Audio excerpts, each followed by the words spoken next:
А вторая песня называется «Ой, улям, улям».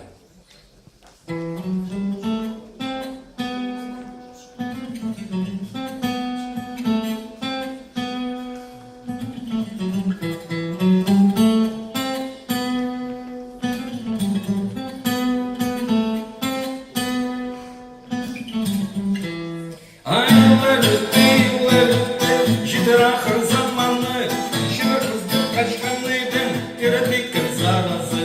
Ой, улям, нишләдің сән синің кампура, жирәгіп піша, айырәк сініп кеткен. Таптың үні қалсам, көмір уйы шатлана, ну опять выраз назад, күртка көбі қабарна. Ой, улям, нишләдің сән синің кампура, жирәгіп піша, Бережікті бітка, ал қайтырға қаттырып, табаумен қайтқан үйдің, молодец деді сары.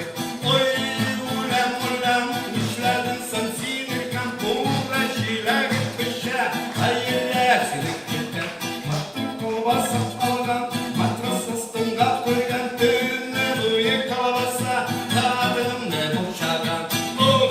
Улям, нишләдің сан синір кампура, жиләгіп Ayırlayak sinik gitten, kayın gelmengen, kayını bu gönlü askat tuğukta hazırlık düşürmeyin, ayları bu olayı olsa, сидит дешево берете, а береза гнется, подожду еще немного, может, вернется.